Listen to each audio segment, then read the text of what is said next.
Greetings, everyone, and welcome to Boston University's virtual event, which will focus on the immigration process. May I also take this time to congratulate all of those newest members of the class of 2022. My name is Scott Dyer, and I am the Associate Director of International Admissions here at the university. I've been at Boston University now for the past 13 years, and I've had the great pleasure of welcoming thousands of international students like yourselves to our vibrant campus community. While today's virtual event is about the steps and procedures on how to secure an F1 student visa, you will also gain a better sense of the people here at Boston University that are ready to support you throughout this process. And believe me, Boston University has a lot of experience supporting international students. Remember that you are in great company here, as we host one of the largest international student populations in the United States.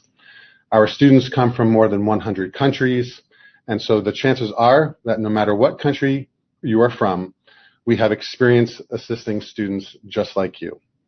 Today, I will be joined by a number of my university colleagues who are all here to provide guidance to you as you begin the process of applying for an F1 student visa. And so today, in this program, we will examine important key terms that you should know, which will be presented by Ms. Monique Robert, our Senior Assistant Director of Admissions and Immigration. We'll also learn more about the International Students and Scholars Office, referred to as the ISSO, from its director, Ms. Jean Kelly, and how they will support you throughout your time at Boston University and beyond. You are also going to hear from a current BU student, Ali Kanai, who will share his personal experience with you in how to successfully apply for and obtain an F1 visa.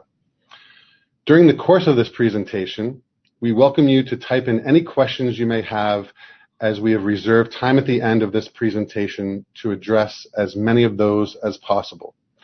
If, for some reason, your question is more specific to a particular situation, we will write to you directly about it rather than presenting it through this forum. But rest assured that we will get an answer to you. That's why we are, in fact, here today. To start, we wanted to share a special message from current Boston University international students who wanted to welcome you personally to campus. Enjoy the presentation.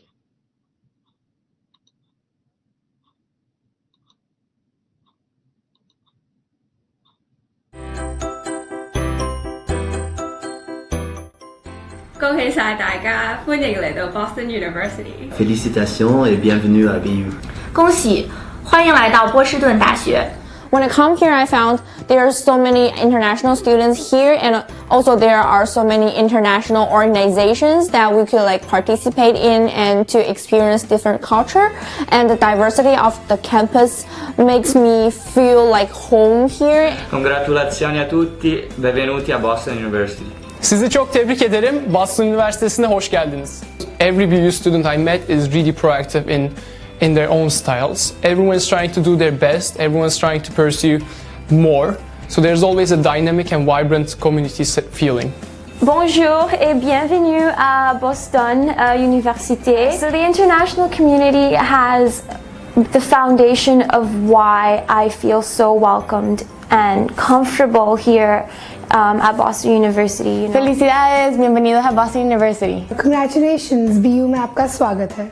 You have that instant community on your campus, but then you also have that community within the city of Boston because there's so many students here, there's so many people going through that same situation, especially for international students. You've got so many international students in the city that you've got that, I guess you could call it a support network on campus. Congratulations and welcome to BU.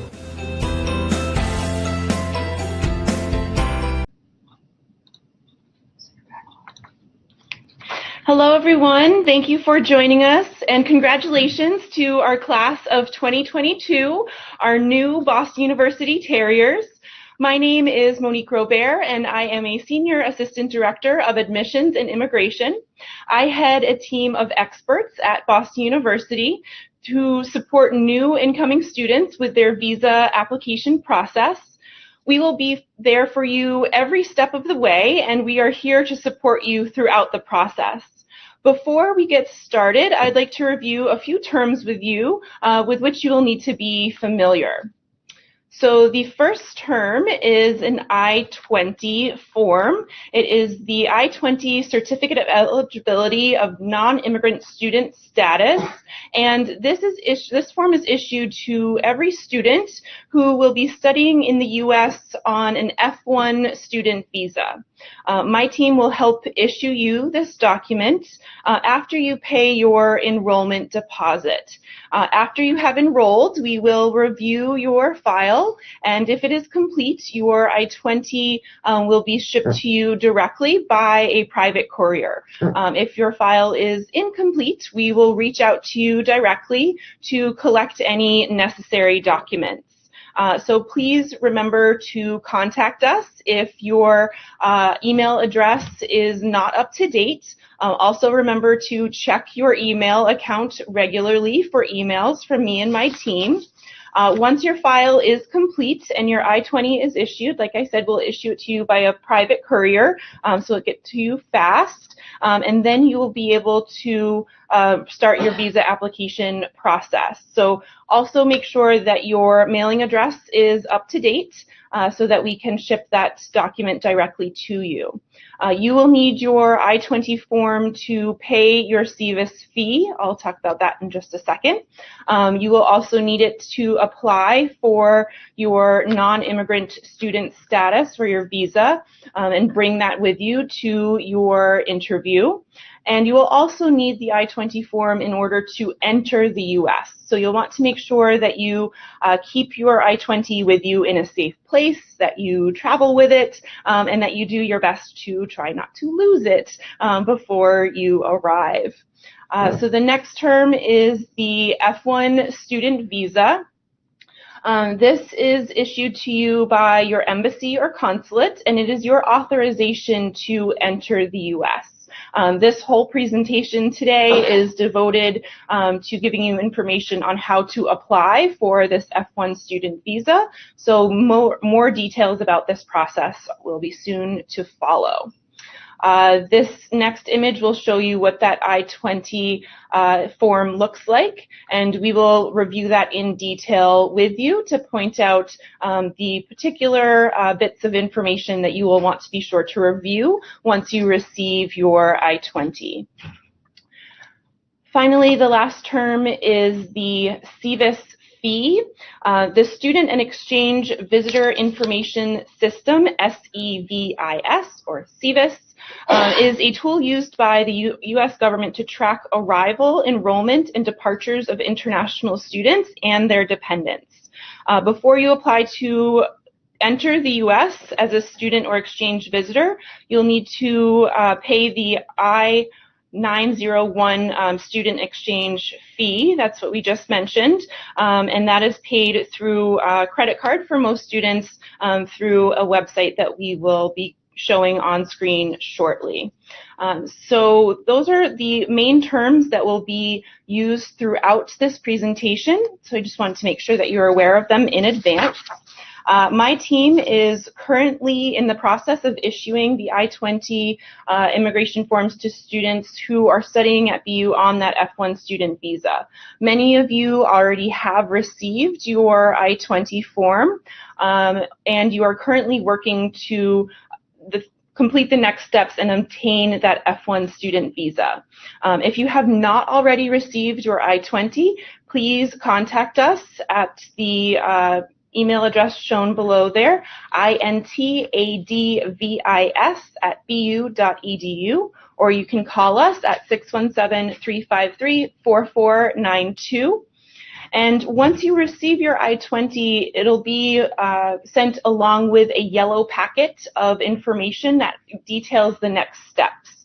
I'm going to now show you a brief video that will explain some of those steps, and then afterwards you will meet our managing director of the International Students and Scholars Office, Jean Kelly, and she will provide you with more information, very detailed information about everything that you need to do to obtain your visa. Thank you all again for joining us, and we look forward to welcoming you to campus this fall.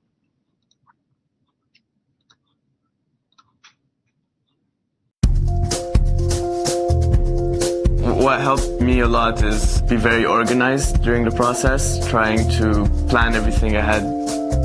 You can check all the information about the visa process on the U.S. Embassy's website or the BU ISSO website.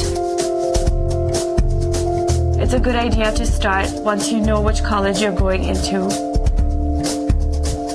BU helped me get my I-20 form, which is the most important one that you need to go for the visa process. Go on the U.S. Embassy's website, fill out all the required questions, which is fairly brief. After that, they send you an appointment letter with a time and a date where you have to go to the embassy and they interview you. You should definitely check your country's requirements because every country has different required documents to bring to the interview. I needed to have my immigration documents, my admissions letter from BU, funding documents, my I-20, my passport. The interview itself was pretty fast. They usually ask you about 4 to 5 questions and you have to speak in English and you have to come prepared and just be confident. They first asked where I was going to study, how long I would be studying, and what would be my major. Why I wanted to attend BU and who was supporting my tuition. My advice would be to just be friendly and straightforward. If you don't understand the question, you can ask them again, it's fine. The person at the embassy was very nice. Don't feel nervous, just relax. Everything was relatively quick. The BU website has a lot of links and a step-by-step process for your visa.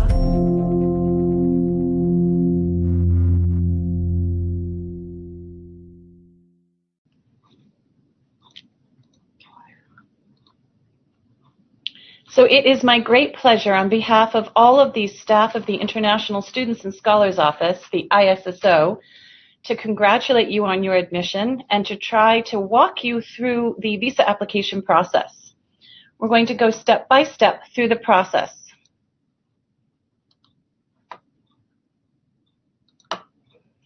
Step number 1, make sure you take a close look at your I-20.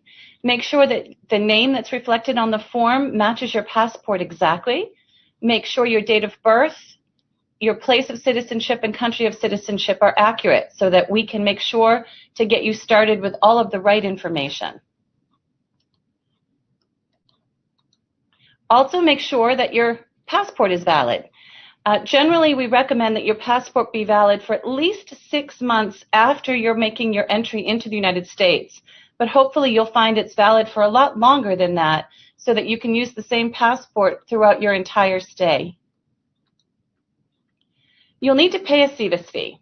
This is a fee that's paid to the U.S. government. You can pay online with a credit card. It's a fairly simple process. You answer all of the questions through the online portal. You give them your credit card information and they'll process the fee payment for you. It's very important that you make sure that you print a copy of your receipt, your SEVIS payment receipt. While your payment will be logged into your SEVIS record and you'll be able to get confirmation of the payment that way, it's important to have a paper receipt to bring with you to the embassy when you apply for your visa and to bring with you when you travel into the United States so that you can show that you've paid this SEVIS fee. This is generally a one-time only fee that you pay at the beginning of your program. But you do want to make sure that you have that receipt as you go through your program. The next thing you want to do after you've paid your SEVIS fee is you want to contact the nearest U.S. embassy or consulate to where you're living, either in your home country or in a different country. You can only apply for the F1 visa at a U.S. embassy or consulate outside of the United States. Each different consulate or embassy has different procedures, and so you'll want to check their specific website to figure out how to schedule a visa application appointment, to make sure that you have all of the paperwork that you need in order to prepare for your visa interview, and to have a successful visa application appointment. The next step would be for you to make sure that you have all of the paperwork that you need. You'll need your I-20, your passport, your proof of SEVIS fee payment.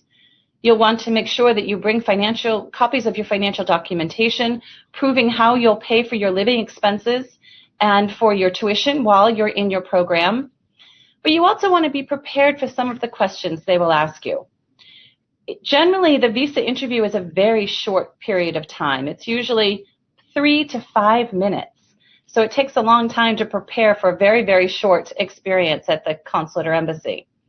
You want to make sure that you clearly explain what you're planning on studying and that you're planning on attending Boston University. You want to be able to explain how you'll be paying for your program, and you want to explain what you'll be doing after you graduate. Generally that you plan to return to your home country to work or to continue to pursue your education. The F1 visa is a temporary non-immigrant student visa. So generally the expectation is that you'll plan to go home after you finish your studies. You may find that you'll get your visa and your passport back within a few days.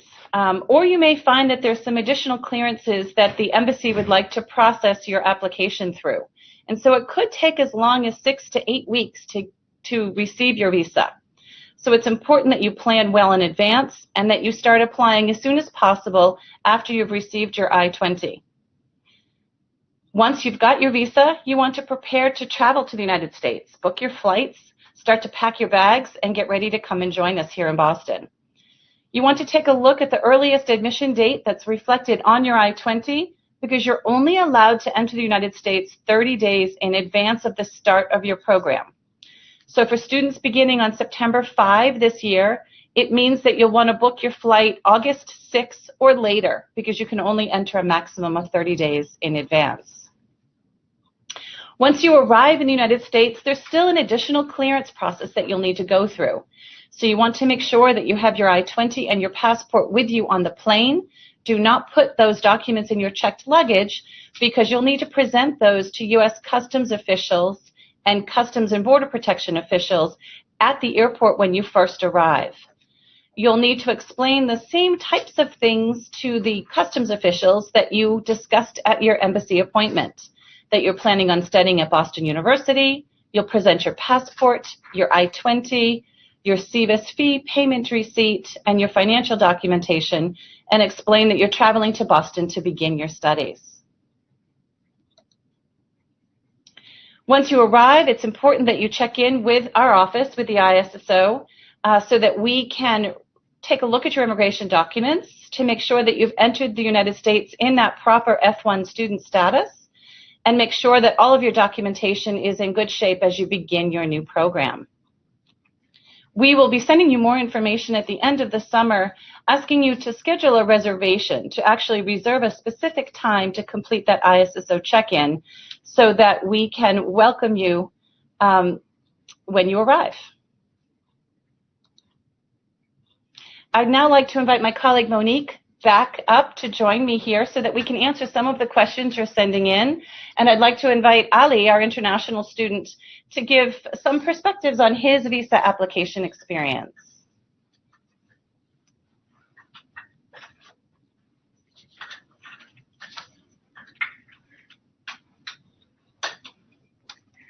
Well, hello again, everyone. We now have with us Ali Kanai, who is a current Boston University student. Ali, would you please introduce yourself? What are you studying at BU? Definitely. Hi, everyone. My name is Ali Kanai, and I'm currently a junior studying in computer science in the College of Arts and Science. And I'm also minoring in business administration at the Question School of Business. I'm actually coming from Ankara, Turkey. Thank you, Ali. And so as a junior, you went through this visa process a little over 3 years ago or so. Do you remember when you received your I-20 and what is one of the first things that you did with it? Definitely. So I received my I-20 at the end of March. And when I first received the forms, I made sure that the names on the I-20 form were correct because that's really important. You have to verify the name displayed is the same as the name displayed on your passport. And then after making sure that all the information were correct, I applied to the US Embassy in Ankara. And the process was really easy. It's an online appointment system that you just fill out some forms and then you set a time that's the most convenient for you. And it's really important to start this process early because due to the abundance of international students who are applying for visa, there might be some like scheduling delays. So it's important to know when to apply. And then after I applied, I received my F1 visa at the end of May. And this process was really smooth. I went to the embassy. We had like a really short interview with different like questions such as where are you going to study, how long you're going to be studying, what are you going to be studying. And then they asked some proof of enrollment such as my transcript and then some BU emails. And with all these documents, it was really smooth process. Perfect. So as Ali mentioned and as Jean mentioned earlier as well, applying early is very important. You have a maximum of 120 days before your program start date. Classes start on September 4th, so right around now or maybe tomorrow is when you can actually start this process. So you want to ensure that you have plenty of time. As Jean mentioned, most of the time it does go very smoothly and you are able to receive your visa in hand just a few weeks after you initiate the process, but occasionally it can take longer than that. So at this point we have about 4 months before you would be coming to campus. So you'll want to start the process now and not wait until sometime in August to initiate that process. If you have any questions about when is the best time for you specifically, definitely reach out to us and let us know. Many students may be traveling for the summer holidays, and we encourage you to not wait until you get back from vacation to start looking over your documents and initiating this process. Look at those things early on so that you know that you have collected everything that you need before you leave for the holidays. The last orientation session is going to be on August 29th. So that is when you will come to campus to do the orientation programming. That's when you will check in at ISSO. That's also when you will move into your residence on campus. So even though the classes start on the 4th, you'll need to be here at least by the 29th for orientation. So you'll want to start this process well in advance. So Ali, can you tell us a little bit more about the visa interview? Like how long did it take? Were you there by yourself? What sort of setting was that interview held in? Definitely. So as I mentioned, my interview was in the US Embassy that was located in Ankara. And I made an appointment online and I knew the date. And one thing I wish I knew is that most embassies don't accept cell phones with you. So you have to leave your cell phone at home, or maybe if you go with your parents, you should leave your phone with them. And that's really important because that small phone might cause you lots of delays if you go in there and then if they realize you have the phone. So make sure to leave your phones at home. And then laptops. And your laptops, all yes. electronic devices. Exactly. Yeah. And go as light as possible. You have to be moving quickly between security checks, and then you have to have lots of documents with you. So make sure you have a folder.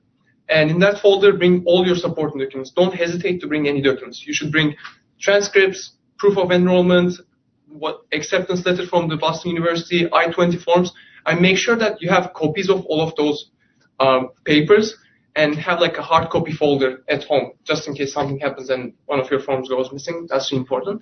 And then when I went there, in the embassy, I waited actually around like 2 hours in the embassy. We had like a waiting room. And during that time period, they keep announcing like different students. They have like a big waiting room that students wait. And then when your time comes, you just show into a counter. And then there's a US representative. And most of the time, they give you the chance to differentiate the language. So you can speak in English, but at the same time, if you feel comfortable, you can speak in your own language. Like that was the case for me in Turkey. And then they asked me like questions worth of 5 minutes. I went there, they said like, which school are you going to? How long you're going to be staying? Can I see your proof of documents? Like what type of documents did you bring for me? And then within 5 minutes, I was all set. They took my documents. I thought taking I-20 was a mistake, but they actually take it at some point and then they bring it back. So don't worry. They may take some of the documents. That was perfectly fine. And then they gave me a little receipt saying that, okay, we received your application and we are going to be getting back to you on this date. And for me, that was like end of May. And based on that receipt, everything went smoothly. Yeah. And so when you were being interviewed, were you by yourself? Were your parents there with you? I was actually by myself. Right. my parents came up to the point of the security check, and after that, I just like moved alone, and then I had my interview alone, and then came back.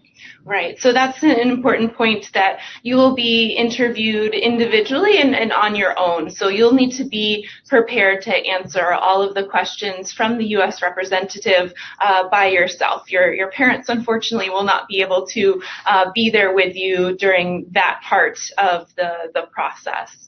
And Ollie made another very good point about having all of your original documents in a folder. If it is a waterproof folder, even better in case of any spills, but also having a paper copy of all of those documents at home, and perhaps even a digital copy that you can access on your laptop should you misplace the originals. Try not to misplace the originals, but should you do that, it's good to always have those backups in a digital file as well.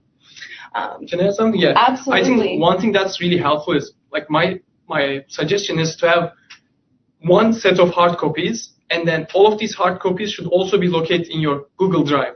That makes it really easy, because sometimes you are just traveling in the US and then you're coming back and forth to your country. So it's really easy to bring your Google phone with you rather than always the documents. So make sure you have electronic copies in a Google Drive, and that's really that makes it much more easier for you to keep track of what you have at hand.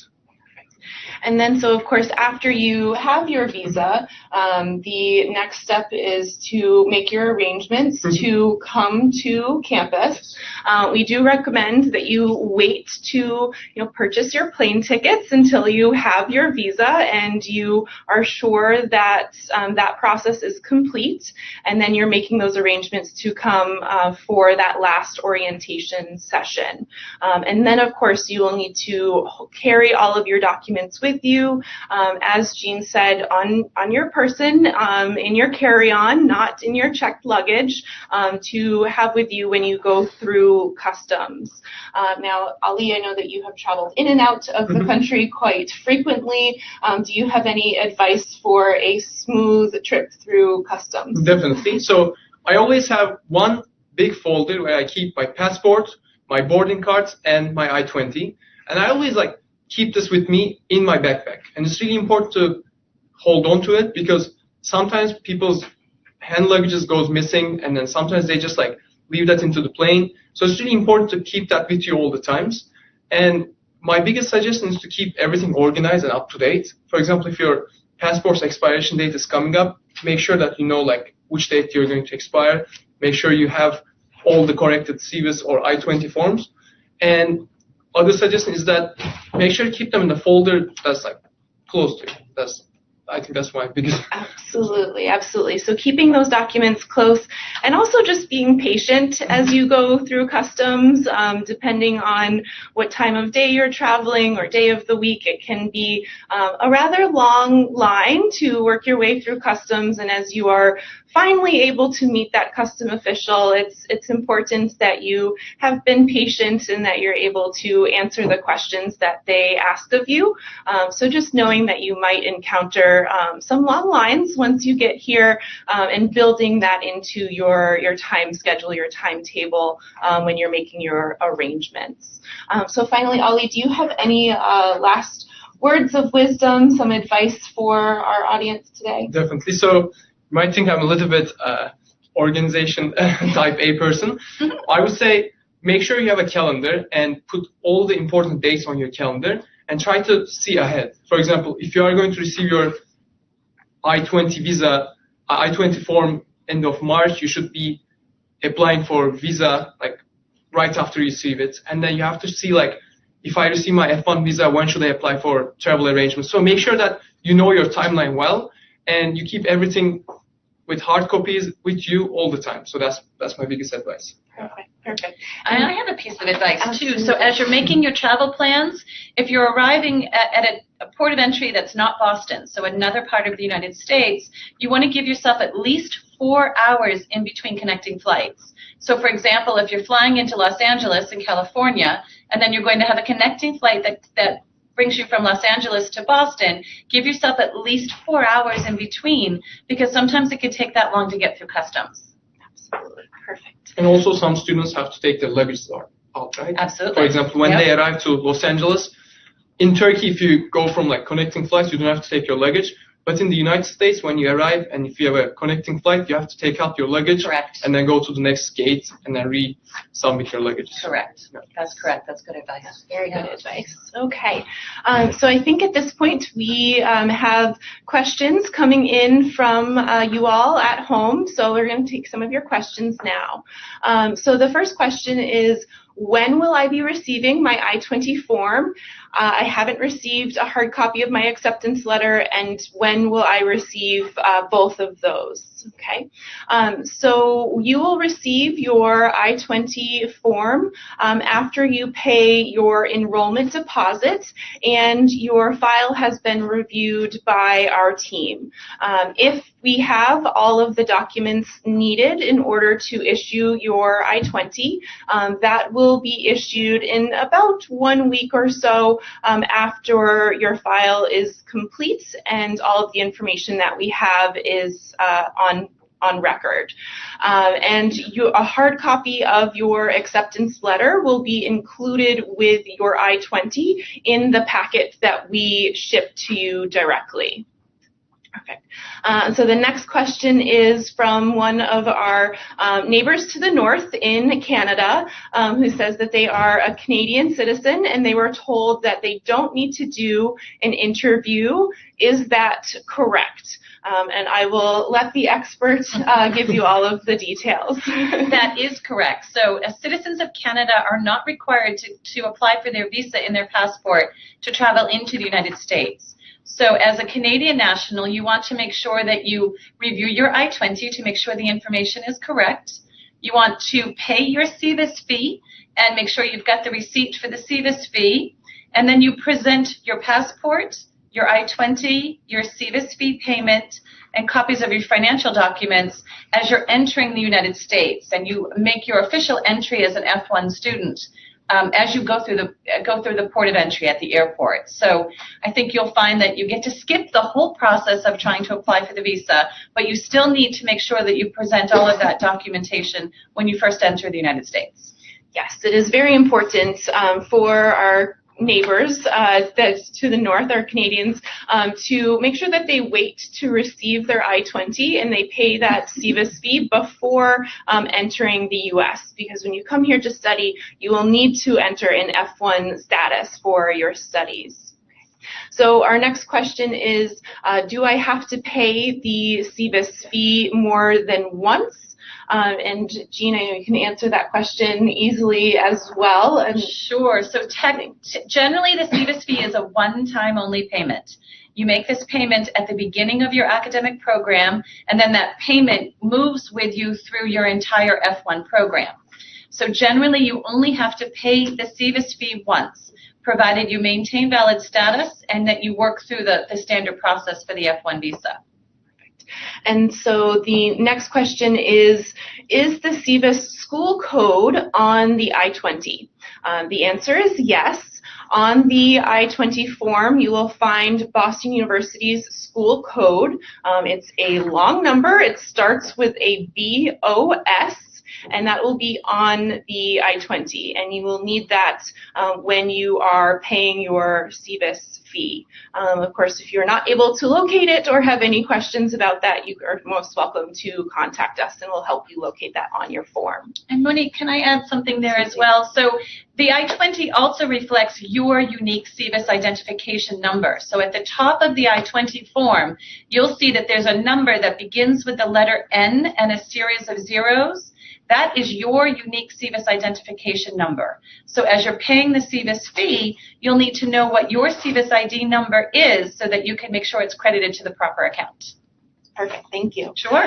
So the next question is, can we travel to the U.S. using a tourist visa more than 30 days prior while holding an F1 visa? And I'll again defer to our expert here. So the answer is yes. You have to be very specific in explaining to the port of entry officials at the airport what visa you're using in your passport. So some people will have multiple different visas in their passport. You may already have a visitor visa for a 10-year period of time in your passport that you've used to travel to the United States before. Once you apply for your F1 visa and your passport is updated with the F1 visa, you may have both visas in your passport. You want to be very, very clear when you're entering the country at the port of entry to show the visa that you intend to use that represents your activities in the United States at that time. So for example, if you have a B1 or B2 visitor visa, and then you also get your F1 visa in May, and you want to come to the United States to either visit campus or visit friends or go to Disney World, then you want to use your visitor visa to enter the country in June or July for a quick trip as a visitor. And then once you're ready to travel back to the United States to begin your academic program in August, you want to make sure to use your F1 visa when you travel in at that time and present your I-20 and all of your other documentation to begin your studies. Yes, that is an important tip to have. We do have multiple orientation sessions throughout the summer. Our international students are welcome to come to any one of them.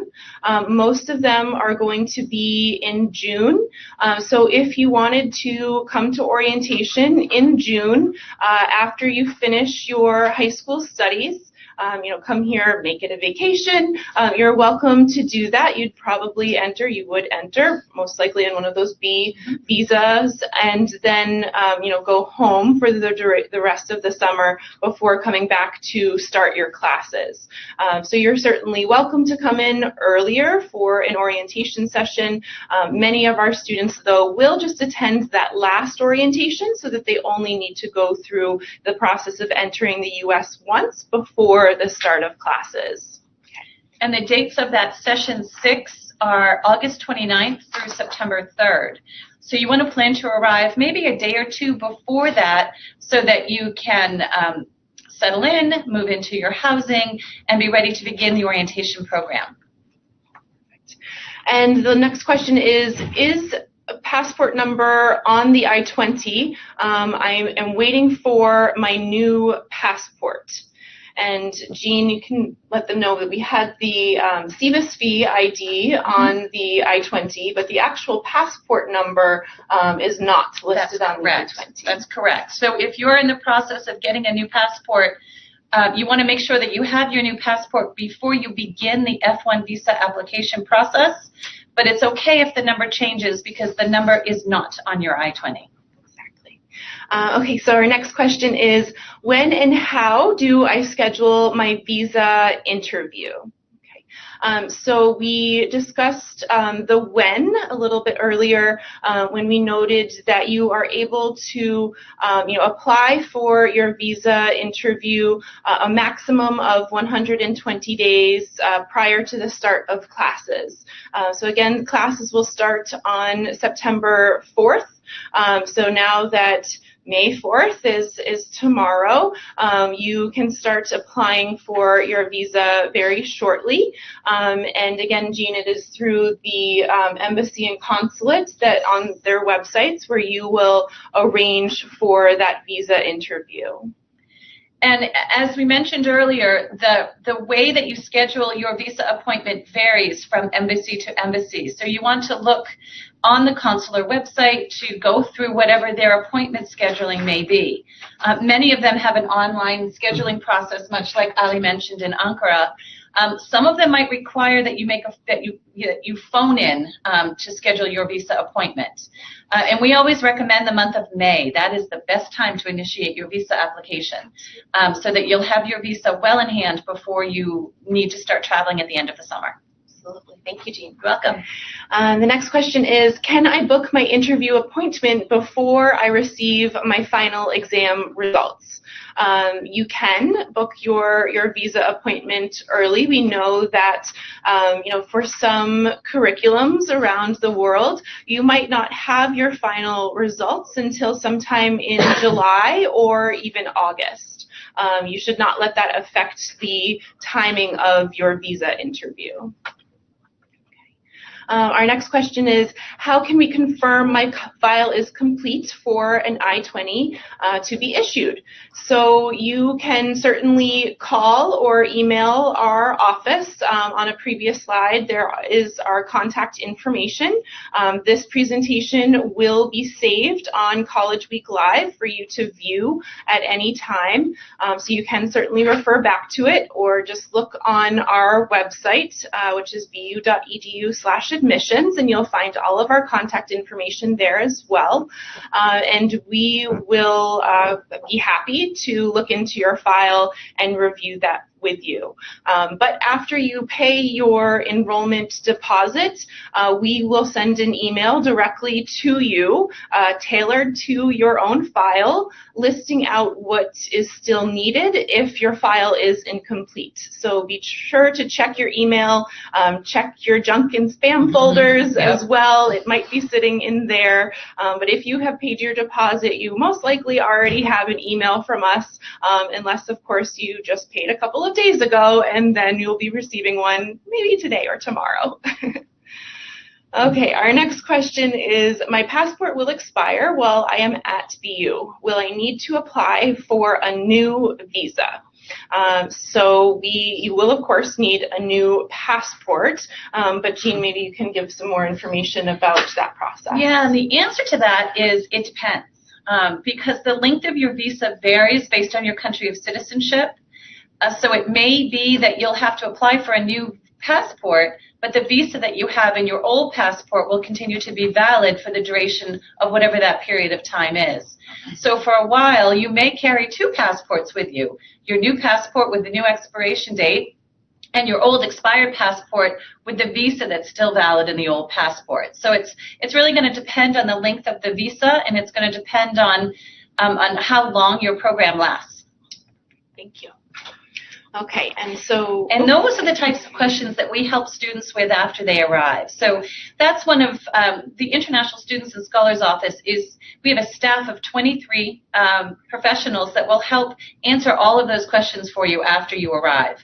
We'll help answer questions about travel, about employment, about maintaining your immigration status while you're here, and certainly help guide you through the duration of your program. So while I know you want to get all of your questions answered now, do know that you're going to have a lot of questions while you're here as well, and that's what the ISSO will help you with.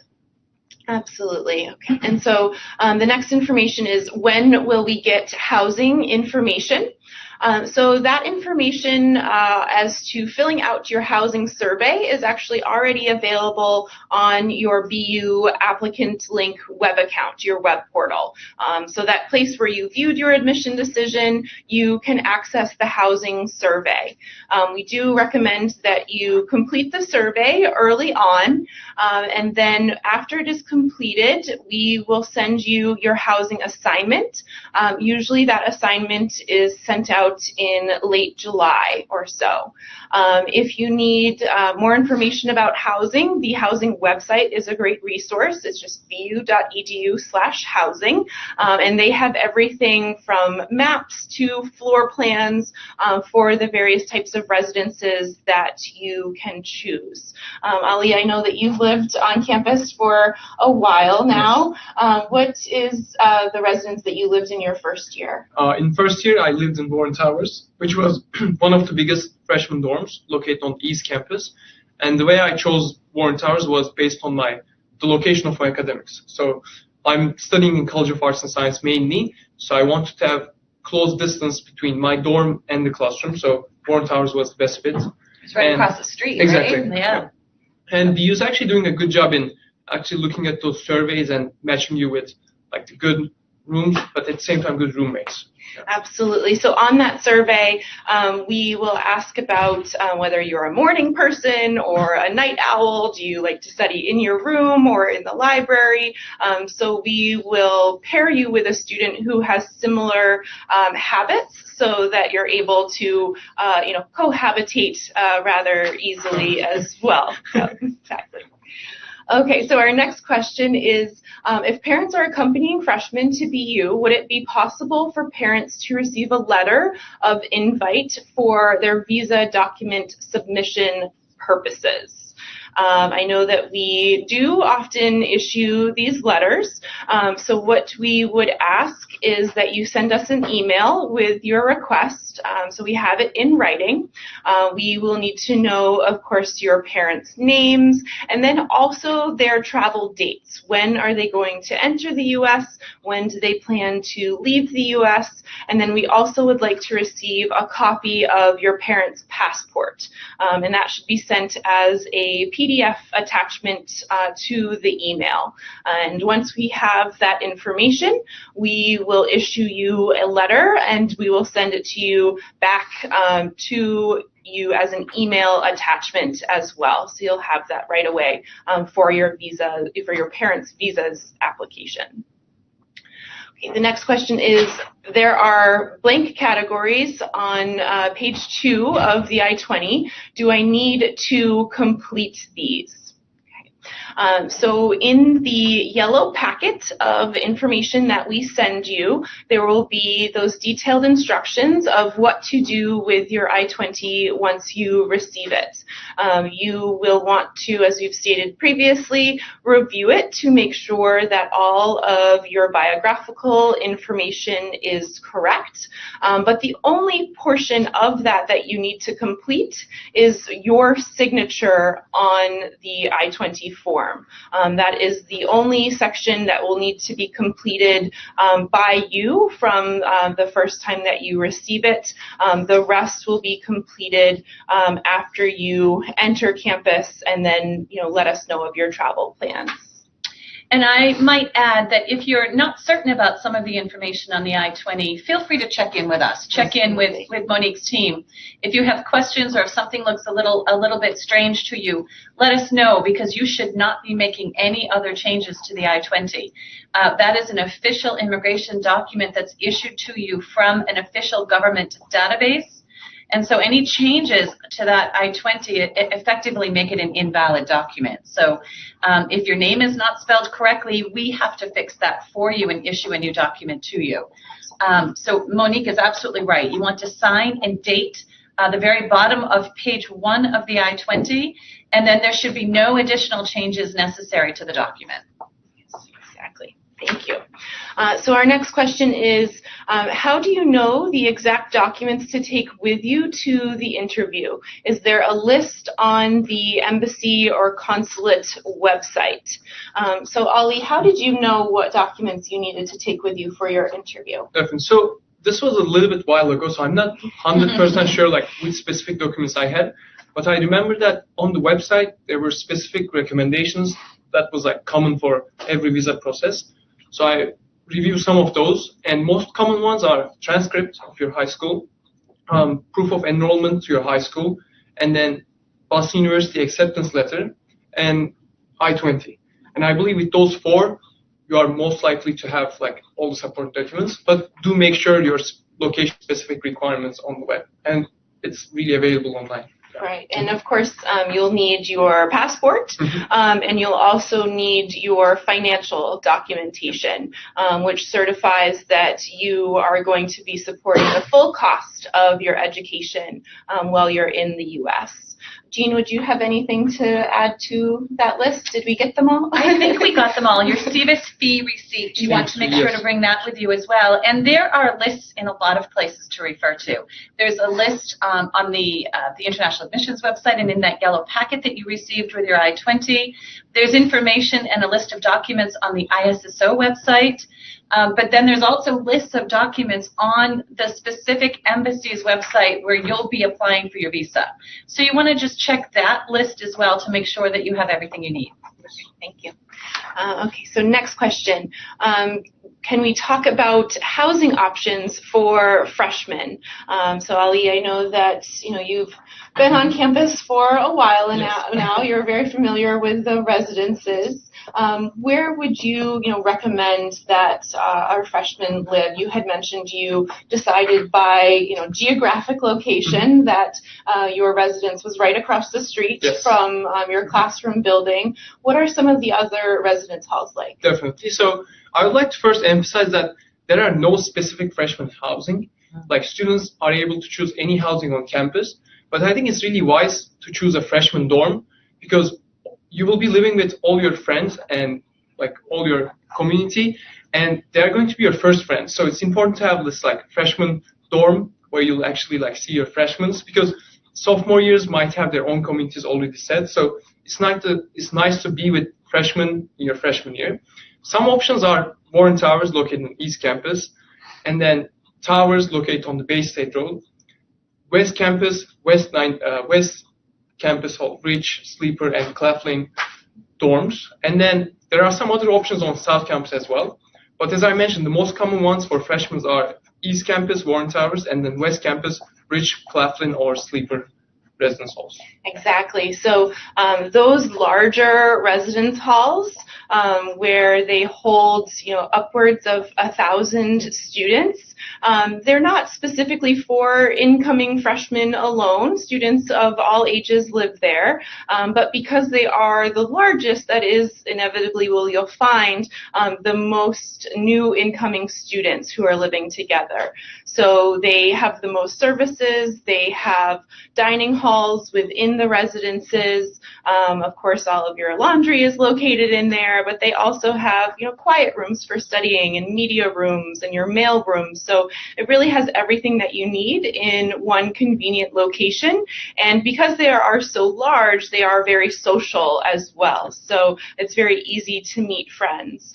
When you're living in some of the smaller residence halls, those buildings can be broken up into more divided spaces. They're a little bit more private, a little bit more quiet, but it might take a little bit extra effort to go around and meet some of your floor mates or the people living in your residences.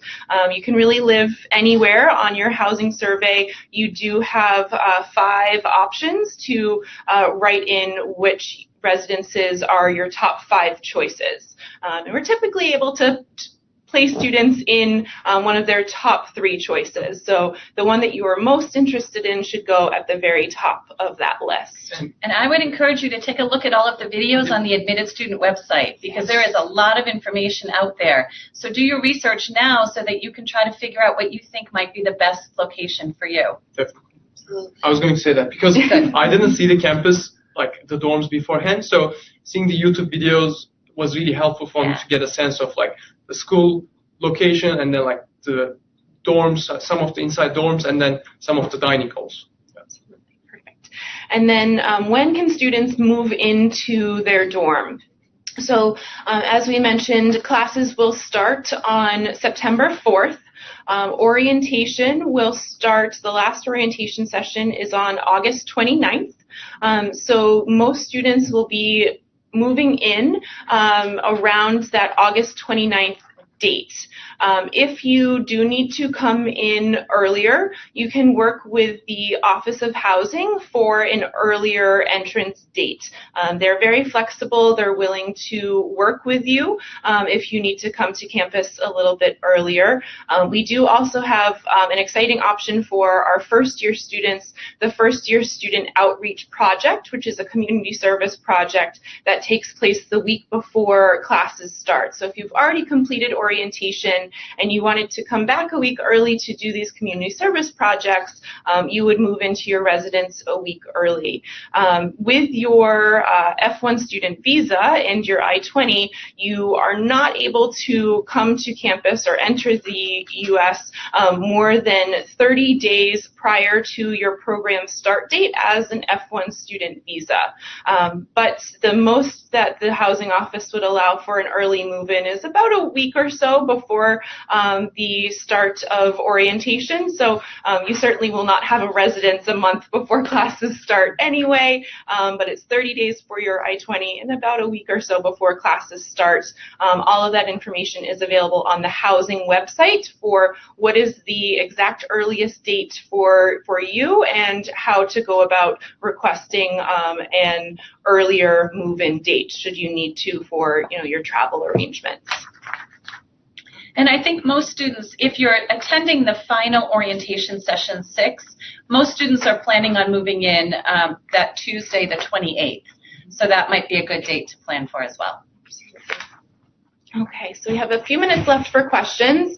So the next one is, we said that the arrival stamp should say F1 and D/S. What is D/S? So there, essentially, you're going to have 4 different immigration documents your first week of school with 4 different expiration dates. And we are going to be explaining all of that to you once you arrive as well. So you'll have your passport with an expiration date, your I-20 with an expiration date, your visa in your passport with a different expiration date, and then once you enter the country, you're entering the United States and you're being granted status. In this case, it's F1 student immigration status, and the expiration of that status is generally referenced duration of status, which is D/S, which means you're allowed to stay here in the United States for as long as you remain a full-time student. There's no specific end date to your status as long as all of your other documents remain valid and you remain enrolled full-time as a student. That's kind of a confusing term. Did it make sense to you, Ali, when you first arrived? So I didn't know what it meant. Yeah. And ISS was actually doing a great job in guiding students on this different processes. When I first came in, I was in the international orientation. And during that 1-week period, we had different workshops on what does it mean to have your I-20 stamped, what does it mean to store your passport, what does it mean to check in with ISSO. And this whole presentation, this workshops were really helpful in understanding what D/S means, what F1 termination terms means. They are really guiding you throughout the whole process, so you don't have to worry about anything except checking in with them. So we have time for one more question.